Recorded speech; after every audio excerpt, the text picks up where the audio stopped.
السلام علیکم ورحمۃ اللہ وبرکاتہ۔ الحمد للہ نحمدہ ونستعینہ ونستغفرہ ونؤمن بہ ونتوکل علیہ ونعوذ باللہ من شرور انفسنا ومن سیئات اعمالنا من یہدہ اللہ فلا مضل لہ ومن یضلل فلا ہادی لہ ونشهد ان لا الہ الا اللہ وحدہ لا شریک لہ ونشهد ان محمدا عبدہ ورسولہ۔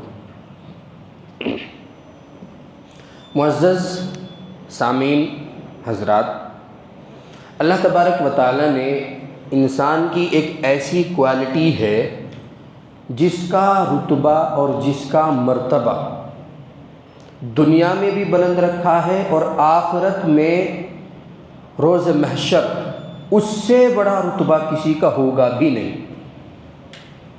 اور وہ کیا کوالٹی ہے؟ وہ ہے اچھے اخلاق۔ جو انسان اچھے اخلاق کا مالک ہوگا تو حضور صلی اللہ علیہ وسلم کی حدیث ہے کہ اچھے اخلاق والا، ابھی انشاءاللہ وضاحت آئے گی کہ اچھے اخلاق میں کیا کیا چیزیں آتی ہیں، تو حضور نے فرمایا کہ اچھے اخلاق والا اور میں جنت میں یوں ہوں گے، اور اس طرح حضور صلی اللہ علیہ وسلم نے انگلیوں کو اشارہ کر کے فرمایا، مطلب ایک ساتھ ہوں گے۔ کس لیے؟ اس لیے کہ دنیا میں ہم دیکھتے ہیں کہ ایک بزنس مین ایک چائے والے کو دوست نہیں بناتا، بزنس مین کو ہی دوست بناتا ہے۔ اسی طریقے سے ایک بہت بڑے رتبے پر قائم شخص جو بہت بڑا مینیجر ہو، وہ ایک چھوٹے سے سبزی بیچنے والے کو دوست نہیں بناتا، اس کے دوست اسی لیول کے ہوتے ہیں، اس کی جانکاری اسی طرح کے لوگوں میں ہوتی ہے۔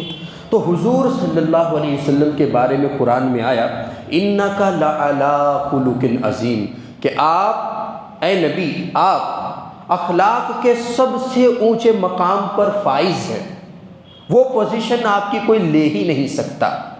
تو ٹھیک ہے، حضور صلی اللہ علیہ وسلم کی جو پوزیشن ہے اخلاق میں اس کو تو کوئی لے نہیں سکتا، لیکن جو اخلاق کے اعتبار سے اچھے سے اچھی محنت کر کے جائے گا تو حضور صلی اللہ علیہ وسلم اس کو دوست بنائیں گے، کیونکہ دنیا کا قاعدہ ہے جو انسان جس طرح کا ہوتا ہے وہ اسی طرح کے دوست بناتا ہے۔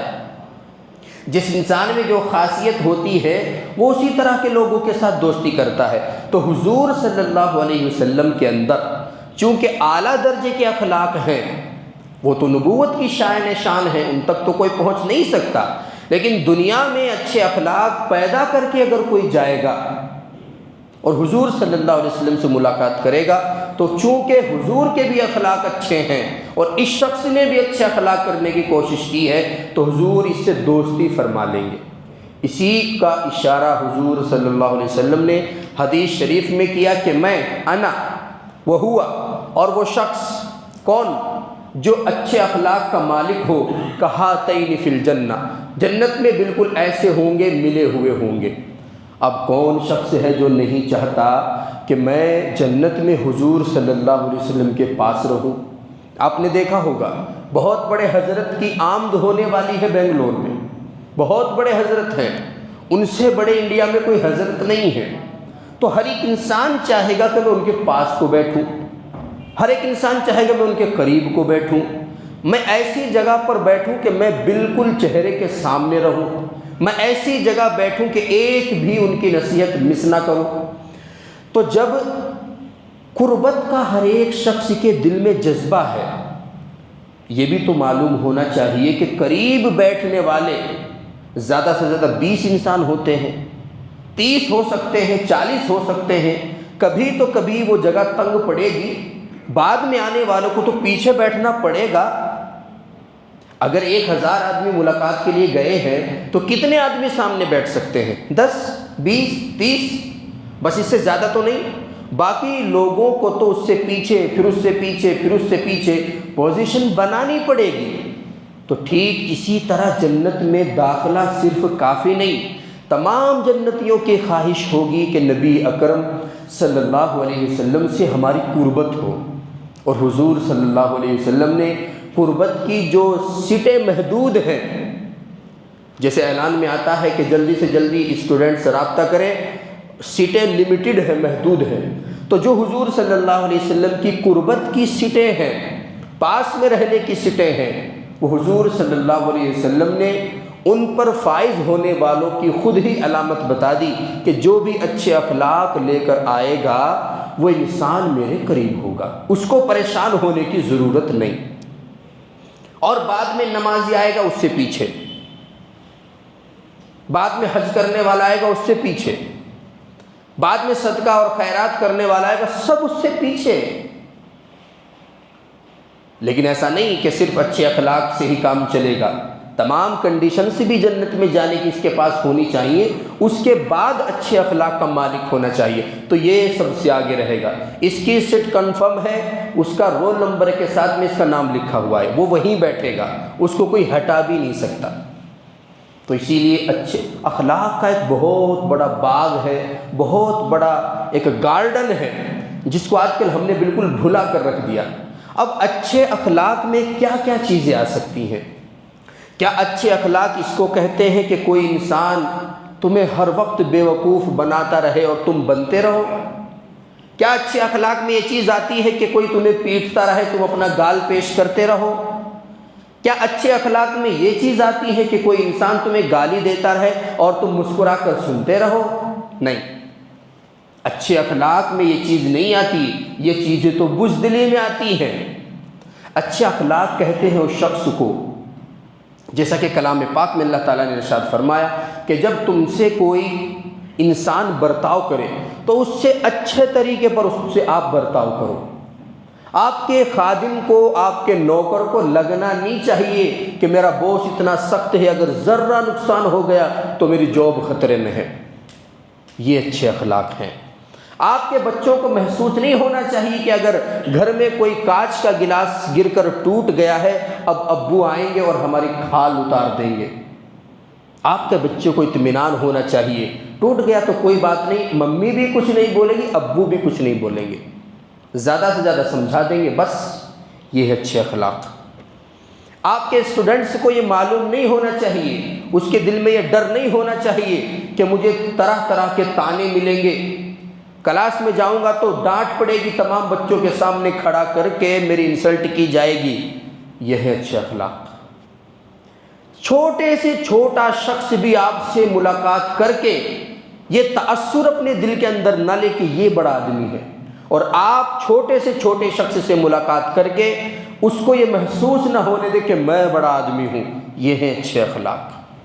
نبی کریم صلی اللہ علیہ وسلم، یہ سورہ لقمان کی جو آیات چل رہی ہیں انہی کی تفسیر کے تحت میں بتا رہا ہوں، ایسا نہیں کہ میں الگ سے کوئی تقریر شروع کر دی۔ تو نبی کریم صلی اللہ علیہ وسلم کی جب ہم عادت شریفہ دیکھتے تھے، اخلاق دیکھتے تھے، بات کا طریقہ دیکھتے تھے، تو صحابہ کرام نے ہر ایک کو نوٹ کیا، ہر ایک کو کوٹ کیا، ہر ایک کو بیان کیا۔ اگر کسی سے ملاقات کا نمبر آتا تو صحابہ کا بیان تھا کہ جب تک سامنے والا شخص نہ ہٹ جاتا، جب تک وہ نہیں کہہ دیتا تھا کہ ٹھیک ہے انشاءاللہ پھر ملاقات کرتے ہیں، جب تک حضور صلی اللہ علیہ وسلم بات ہی کرتے رہتے تھے۔ 4 آدمی اگر سامنے ہوں، چاروں کے چاروں صحابہ کرام کا بیان ہے کہ ایسا لگتا تھا سب سے زیادہ میری طرف متوجہ ہیں۔ 4 آدمیوں کو اگر نصیحت کر رہے ہیں تو ان چاروں کی الگ الگ کتابوں میں حدیثیں موجود ہیں کہ نبی کریم صلی اللہ علیہ وسلم جب ارشاد فرمایا کرتے تھے، نصیحت فرمایا کرتے تھے، تو ایسا لگتا تھا مجھ سے سب سے زیادہ محبت کرتے ہیں۔ تو یہ تھے اخلاق۔ وعدہ کرتے تھے تو پورا کرتے تھے، بات میں ہمیشہ سچائی رہتی تھی۔ اور اچھے اخلاق میں یہ چیز بھی داخل ہے کہ جب آپ اپنے گھر میں داخل ہوں تو تمام گھر کے ممبر ایک طرح کا سکون محسوس کریں کہ کوئی انسان گھر میں آیا ہے۔ یہ نہیں کہ چھوٹے بچے اندر ہی اندر وہ پھکنے لگے کہ اب ابو آ گئے، عجیب و غریب طرح کی حرکتیں کریں گے، ادھر ادھر کی ڈانٹ لگائیں گے، نہیں، ایک طرح کا سکون۔ جیسا کہ ام عائشہ کا بیان ہے کہ حضور صلی اللہ علیہ وسلم جب گھر آتے تھے تو نبی بن کر نہیں آتے تھے، ایک شوہر بن کر آتے تھے، ایک اچھے انسان بن کر آتے تھے۔ اور کبھی کبھی تو حضرت عائشہ صدیقہ رضی اللہ تعالیٰ عنہ آٹا گوندھ رہی ہوتی تھی تو حضور پوچھتے تھے عائشہ کچھ اور بھی کام ہے کیا؟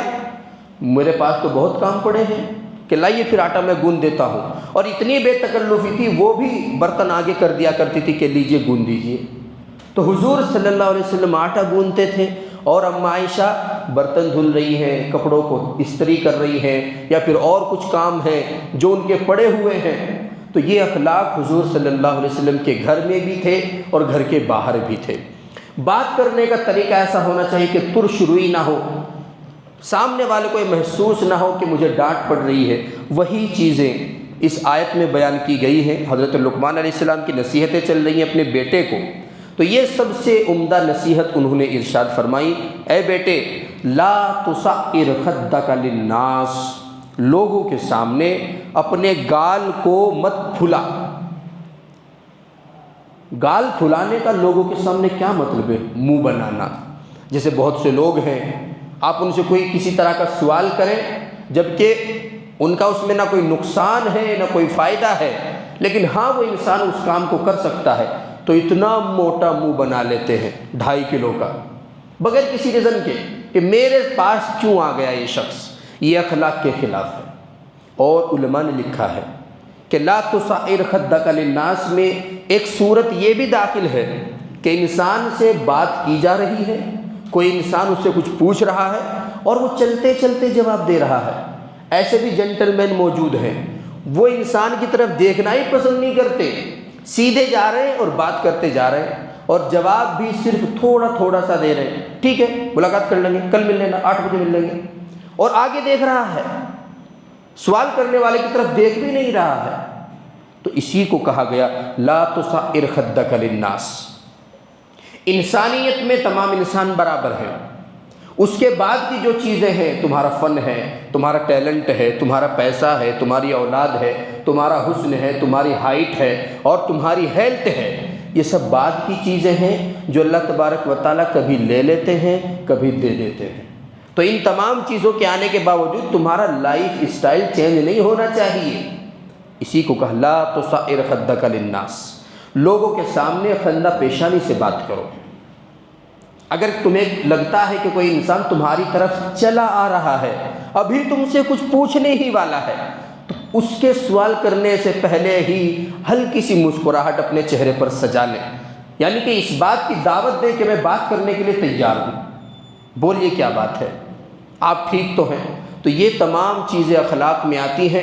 اور شمائل ترمذی، جو ترمذی شریف کے لاسٹ میں امام ترمذی ہی کا لکھا ہوا ایک باریک سا رسالہ ہے، جس میں انہوں نے حضور صلی اللہ علیہ وسلم کی ذات پر، صفات پر صحابہ کرام کی جتنی حدیثیں تھیں اس میں جمع کی ہیں، تو تمام چیزوں پر انہوں نے تفصیل سے بات کی ہے، کیسے چلتے تھے، کیسے کھاتے تھے، کیسے بیہیو کرتے تھے، کیسے اگر غلطی ہوتی تو کیسے ڈانٹتے تھے۔ حضرت انس خادم رسول صلی اللہ علیہ وسلم بالکل گھر کے ممبر کی طرح رہتے تھے، اور وہ کہتے ہیں کہ میں حضور صلی اللہ علیہ وسلم کی خدمت میں 10 سال رہا۔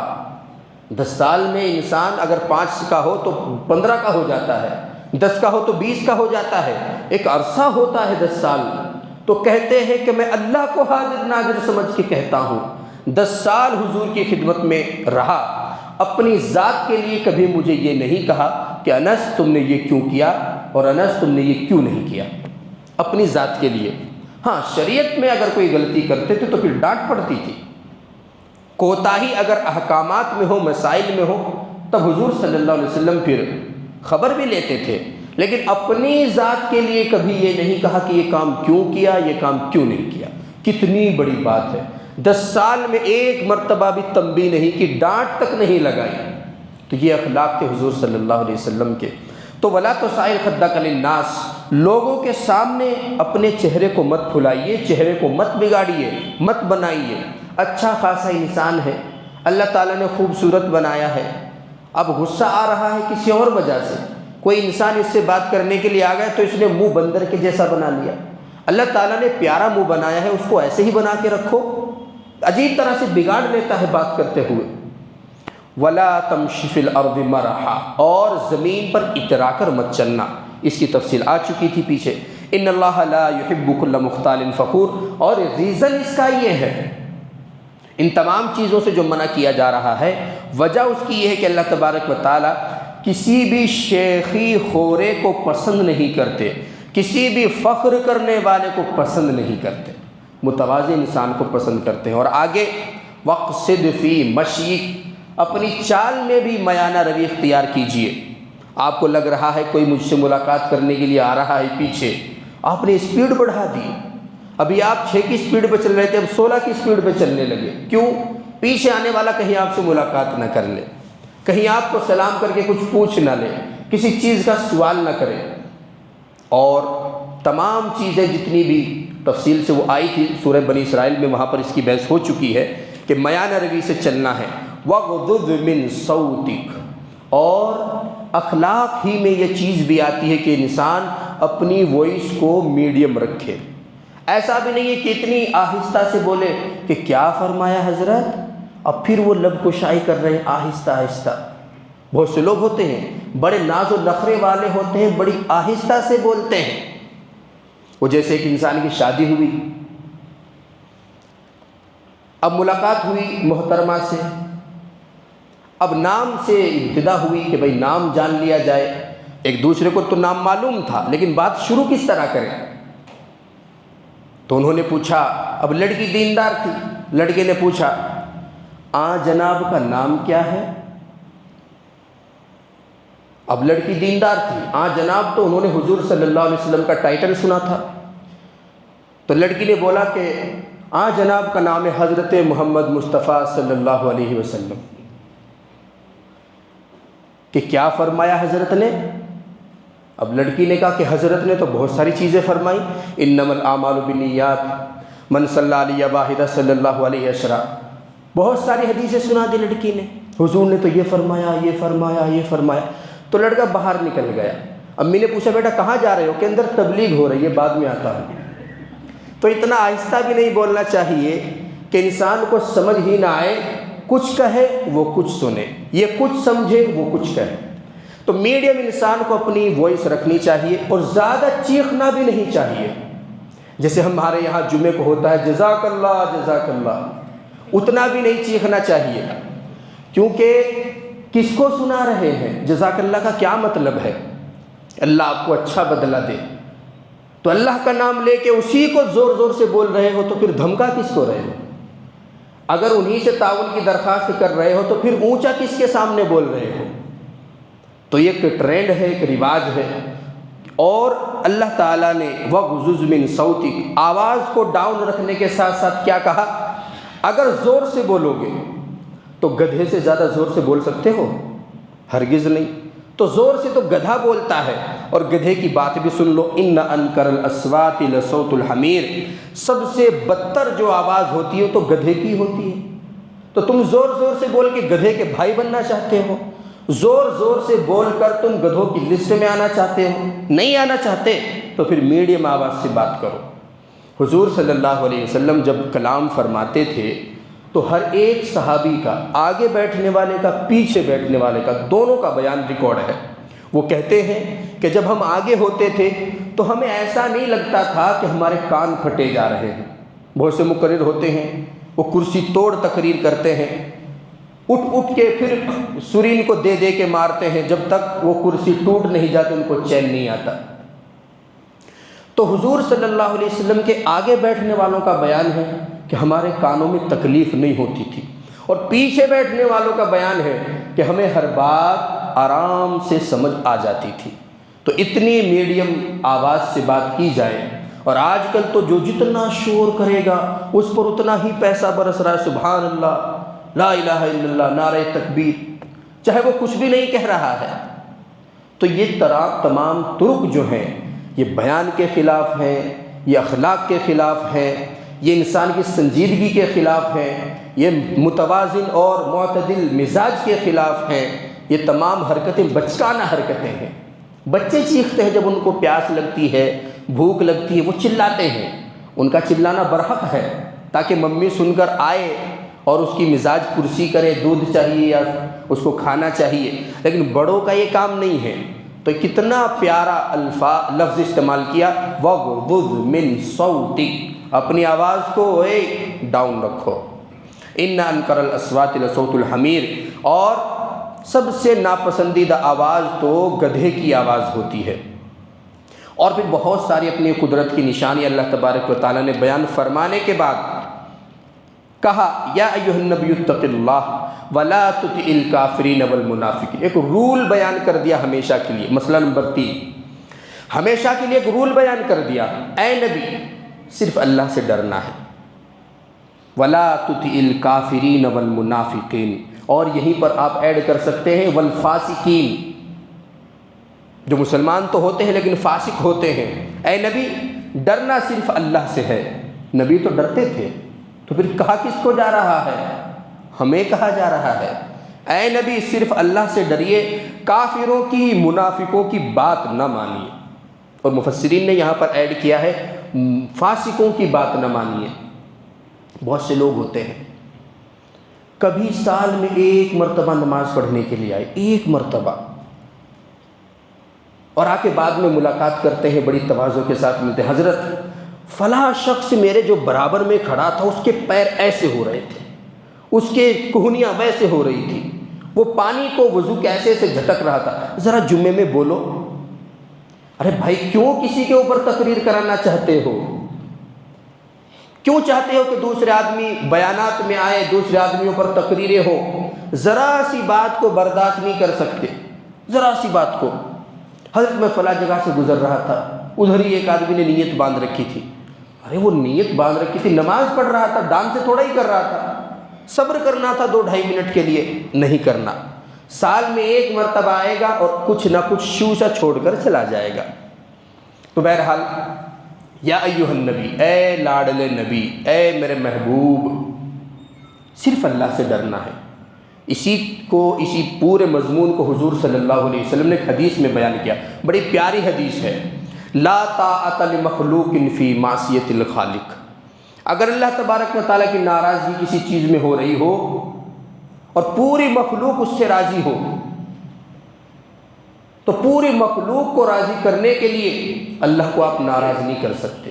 اور اسی طریقے سے ایک کام کو کرنے کے لیے اگر اللہ تبارک و تعالیٰ راضی ہو اور پوری مخلوق ناراض ہو رہی ہو تو جائے دفع ہو جائے، ہوتی رہے ناراض، کام وہ کیا جائے گا جس سے اللہ تبارک و تعالیٰ راضی ہو۔ کیونکہ مخلوق اگر ناراض ہوتی ہے تو 2 کام کرتی ہے، یا تو آپ کو عہدے سے ہٹا دیتی ہے یا پھر آپ کی جان اور مال کا نقصان کرتی ہے۔ 2 ہی کام کرتی ہے، اس سے زیادہ تو وہ کر نہیں سکتی۔ یا تو آپ پر اٹیک کرے گی یا تو پھر آپ کو ٹانگ پکڑ کر نیچے کھینچ دے گی۔ اور دونوں ہی کے بارے میں اللہ تعالیٰ نے فرمایا کہ عزت کی فکر مت کرو، وَتُعِزُّ مَن تَشَاءُ وَتُذِلُّ مَن تَشَاءُ، عزت بھی مجھے ہی دینی ہے، ذلت بھی مجھے ہی دینی ہے۔ لوگ اگر ناراض ہیں اور میں خوش ہوں تو کوئی کچھ نہیں بگاڑ سکتا۔ اور رہا عزت پر حملہ کرنے کا مسئلہ، جان پر حملہ کرنے کا مسئلہ، تو واللہ یعصمک من الناس، اللہ آپ کی لوگوں سے حفاظت کرے گا۔ تو دونوں ہی مسائل کو کلیئر اللہ تعالیٰ نے کر دیا، تو اب کسی سے ڈرنے کی ضرورت نہیں۔ اللہ تبارک و تعالیٰ کو راضی کرنے کے لیے کوئی بھی ناراض ہوتا رہے، کسی سے کوئی فرق نہیں پڑتا۔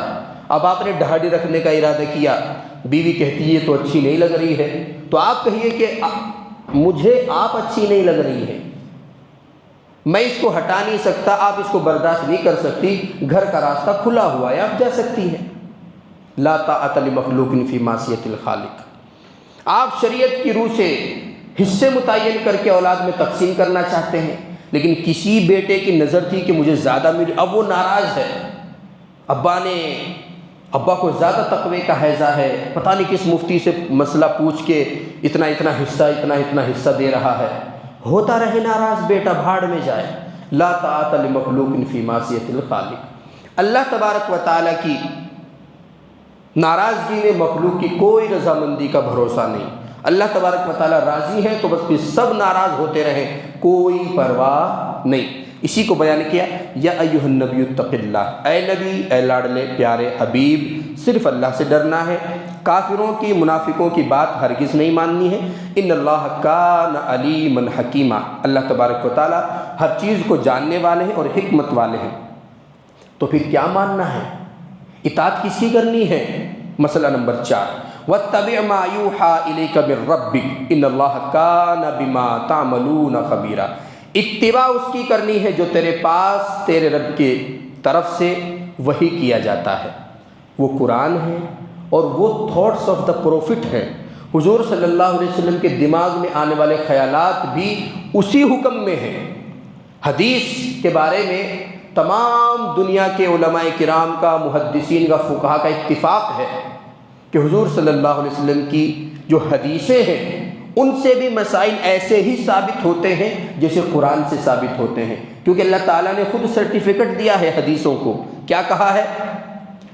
سورہ نجم میں کہا وَمَا يَنْتِقُ عَنِ الْهَوَىٰ، یہ جو نبی میرا لاڈلا تمہارے درمیان تبلیغ کر رہا ہے، یہ جو بات کہے اس کو مان لو، ان سے یہ مت سوال کرو کہ دکھاؤ قرآن میں کہاں لکھا ہوا ہے۔ نہیں، یہ بھی شارع ہے، میں نے ان کو اپنا نائب بنا رکھا ہے، یہ اپنی طرف سے کوئی بات کہتے ہی نہیں۔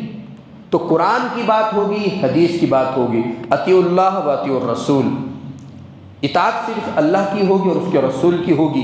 واتبع ما یوحیٰ الیک من ربک، اتباع کیجئے اس کی جو تیرے پاس تیرے رب کی طرف سے نازل کیا جاتا ہے۔ اب یہیں سے یہ بات بھی سمجھ آتی ہے کہ قرآن اور حدیث کی بات، قرآن اور حدیث کا مفہوم ہی ہمیں سننا چاہیے، اسی پر بھروسہ کرنا چاہیے اور اسی کو آگے شیئر کرنا چاہیے۔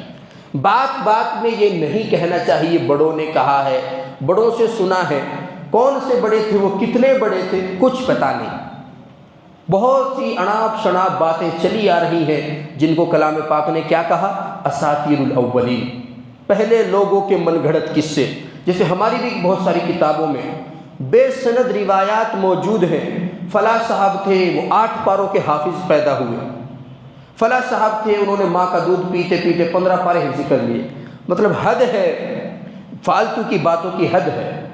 اور پھر جب بعد میں چل کر نئے لڑکے، نئے قسم کے ماڈرن ٹائپ کے لڑکے اعتراض کر رہے ہیں تو پھر آنکھیں کھلتی ہیں کہ یہ ہمارے اکابر کو برا کہہ رہے ہیں۔ تو اس طرح کی جو روایات ہیں، اس طرح کی جو باتیں ہیں، بے سند باتیں ہیں، ان کو نہ سننا چاہیے، نہ بیان کرنا چاہیے، نہ پڑھنا چاہیے۔ میرے سامنے بھی کتاب میں آتی ہے تو میں اسکپ کر کے آگے چلتا ہوں۔ کیوں؟ وَاتَّبِعْ مَا يُوحَىٰ إِلَيْكَ مِن رَبِّكَ، اتباع صرف اس کی جائے گی جو قرآن میں آ گیا، جو حدیث میں آ گیا۔ إِنَّ اللَّهَ كَانَ بِمَا تَعْمَلُونَ خَبِيرًا، اور جان لو اگر تم ادھر ادھر کی باتوں میں پھنسنے لگے ہو اور تم یہ چاہتے ہو کہ ہم ہوشیار بنیں گے، تو اللہ تبارک و تعالیٰ ان تمام چیزوں سے باخبر ہے جو تم کرتے ہو۔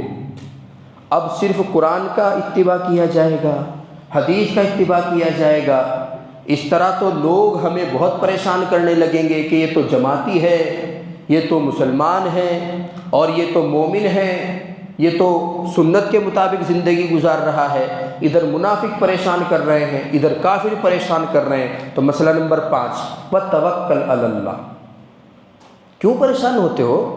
ضرورت کیا ہے؟ ہیزیٹیشن کو دماغ سے باہر نکال کر پھینک دیجئے، اللہ پر بھروسہ رکھیے۔ وَكَفَىٰ بِاللَّهِ وَكِيلًا، اور وہ بہترین کار ساز ہے، بہترین کام بنانے والا ہے۔ پوری دنیا اگر تمہیں تمہارے لباس سے، تمہاری داڑھی سے، تمہارے مسلمان ہونے سے، تمہارے ٹوپی لگانے سے پریشان کرتی ہے اور تم نشانے پر ہو، جیسے ایک شاعر نے کہا چلتی بندوق کے ہم نشانے پہ ہیں، ہم کو معلوم ہے ہم نشانے پہ ہیں۔ تو بہرحال اگر اس طرح تمہیں لگتا ہے کہ ہم مسلمان ہونے کی وجہ سے ستائے جا رہے ہیں، پریشان کیے جا رہے ہیں، بہت سے لڑکے آتے ہیں حضرت فلاں کمپنی میں جاب کے لیے جانا ہے، داڑھی کٹا دوں، نعوذ باللہ۔ حضرت فلاں جگہ جانا ہے، وہ مینیجر مجھے ہنس کے بول رہے تھے کہ تھوڑا تھوڑا کٹا لو داڑھی، اچھا رہے گا، یہاں پر اس کا رواج نہیں ہے۔ تو وہاں پر کام کرنے کا بھی تمہارا مزاج نہیں ہونا چاہیے۔ تو اس طرح سے اگر چاروں طرف سے تمہیں ستائے جانے کا خوف ہے تو وَتَوَکَّلْ عَلَى اللَّهِ، تمام معاملات میں اللہ پر بھروسہ رکھیے۔ وَكَفَىٰ بِاللَّهِ وَكِيلًا، وہ بہترین کار ساز ہے۔ جانتے ہو کار ساز کس کو کہتے ہیں؟ ایک لفظ ہم بار بار پڑھتے ہیں، وکیل، جو دنیا کے وکیل ہوتے ہیں۔ کیوں کہتے ہیں اس کو وکیل؟ اس لیے کہتے ہیں کہ ایسی جگہ سے پوائنٹ نکال کر جان بچا دے گا اور ایسے مقدمے میں ٹوسٹ لے آئے گا جس مقدمے میں پھانسی کی سزا ہونے والی تھی، اس لیے کہتے ہیں اس کو وکیل۔ وہ نکتہ چین ہوتا ہے، ذرا سی بات کو پکڑ کر چھوٹے سے کیس کو بڑا کر دیتا ہے، بڑے کیس کو چھوٹا کر دیتا ہے۔ وہ جھوٹ بولتے ہیں وہ غلط ہے، وہ بے گناہ لوگوں کو پھنساتے ہیں وہ الگ ہے، لیکن میں وکیل کا مطلب سمجھا رہا ہوں۔ تو جب اللہ تبارک و تعالیٰ کو ہم نے وکیل مان لیا تو وکیل کہتے ہیں کارساز کو، ایسی جگہ سے نکال کر تمہیں باہر لا کھڑا کر دے گا کہ تم سوچ بھی نہیں سکتے۔ وَيَرْزُقُهُ مِنْ حَيْثُ لَا يَحْتَسِبُ، ایسی جگہ سے رزق پہنچائے گا تمہیں گمان بھی نہیں ہوگا کہ یہاں سے میرے 10,000 کیسے نکل سکتے تھے، یہاں سے مجھے 2,000 کیسے مل سکتے تھے، یہاں سے میرے گھر کا خرچہ کیسے چل سکتا تھا۔ ایسی جگہ سے وہ رزق حلال کے ذرائع فراہم کرے گا، لیکن شرط ایک ہی ہے کہ اتق اللہ، صرف اللہ سے ڈرنا ہے، وتوکل علی اللہ، اور اللہ پر بھروسہ کرنا ہے، واتبع ما یوحیٰ الیک من ربک، اور اتباع صرف اس کی کرنی ہے جو نبی کے پاس اس کے رب کی طرف سے نازل ہوا۔ وَكَفَى بِاللَّهِ وَكِيلًا، اور اللہ تبارک و تعالیٰ بہترین کارساز ہے، کام بنانے والے ہیں۔ کبھی یہ مت سوچئے کہ میری تو جاب چلی جائے گی، نہیں، ایک جائے گی تو اس سے اچھی اگر قسمت میں ہوگی تو آئے گی، تو رزق تو اتنا ہی ملے گا جتنا کہ تقدیر میں لکھا ہے، زیادہ ہاتھ پیر چلانے سے تو کچھ ہوگا نہیں۔ اس لیے چھوٹی چھوٹی باتوں پر اپنا ایمان خراب نہیں کرنا چاہیے۔ اور اخلاق سے بات شروع ہوئی تھی تو اخلاق کا دامن مضبوطی سے تھامے رکھنا چاہیے۔ اچھے اخلاق، بہت سے لوگ کہتے ہیں کہ یہ تو اس کا مزاج ہی ایسا ہے، یعنی یہ خاندان کا طریقہ ہی ایسا ہے، تھوڑا گرم مزاج کا ہے۔ بھائی یہ ایکسکیوز نہیں ہے، گرم مزاجی کو دور کر کے سنت کو اپنانا ہے۔ سنت کو یہ کہہ کر نہیں چھوڑ سکتے کہ ہمارا خاندانی مزاج ہے، میرا خون گرم ہے۔ اگر تمہارا خون گرم ہے تو پھر مسلمان ہونا بھی تمہارا بھرم ہے، یہ اس طرح مومن کامل بھی نہیں ہو سکتے۔ ایک ذرا سے مزاج ہوتا ہے انسان کو، مجھے خود بھی کبھی کبھی محسوس ہوتا ہے کہ پرسنلی کوئی چیز ایسی ہوتی ہے کہ وہ دوسرا انسان برا سمجھتا ہے لیکن ہم اس کو چاہ کر بھی ختم نہیں کر پاتے۔ جیسے بہت سے انسانوں کو غصہ آ جاتا ہے، بہت سے انسانوں کے بال کھڑے ہو جاتے ہیں، بہت سے انسانوں کو شک کی بیماری ہوتی ہے ذرا ذرا سی لیکن یہ ایکسکیوز نہیں ہے۔ ان تمام باتوں کو ختم کر کے سنت کو اپنانا ہے، سنت کو مزاج میں لانا ہے۔ یہ ایکسکیوز سامنے رکھ کر سنت کو ریجیکٹ نہیں کرنا ہے، اسی کو کہتے ہیں اخلاق کو اپنانا۔ تو آسانی سے تھوڑا ہی آئیں گے، ان پر محنت کرنی پڑے گی، کام کرنا پڑے گا۔ اللہ تبارک و تعالیٰ مجھے بھی اور آپ کو بھی اچھے اخلاق سے سرفراز فرمائے، دین و دنیا میں اللہ تبارک و تعالیٰ ہمارے ساتھ خیر اور عافیت کا معاملہ فرمائے۔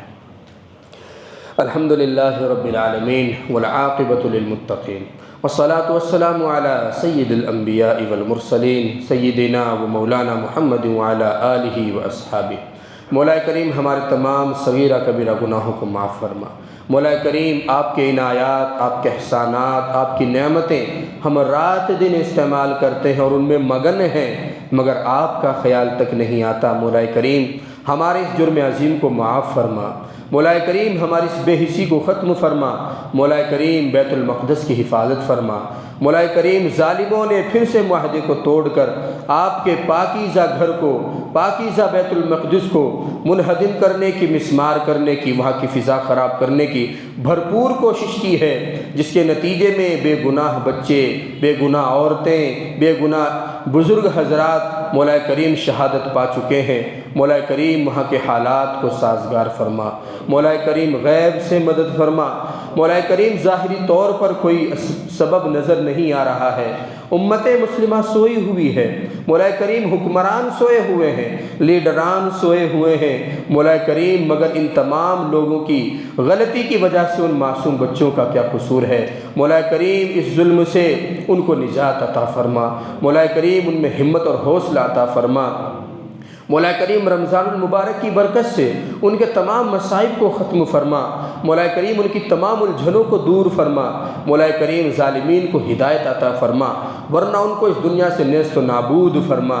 مولا کریم یہود بہبود کے بارے میں قرآن کریم میں جتنے بھی سخت آپ نے الفاظ استعمال فرمائے ہیں، مولا کریم وہ اس سے بھی زیادہ کے مستحق ہیں۔ مولا کریم وہ فاسق اور فاجر ہیں۔ مولا کریم ان کو سبق آموز سکھا۔ مولا کریم ان کو اچھا سبق سکھا۔ مولا کریم ہمارے ایمان کی، جان کی، مال کی، عزت کی، آبرو کی حفاظت فرما، ہمارے مدارس، مساجد، خانقاہوں کی، تبلیغی جماعتوں کی حفاظت فرما، دین کا کام کر رہے، دین کا دل میں جذبہ لیے ہوئے ہر شخص کی حفاظت فرما۔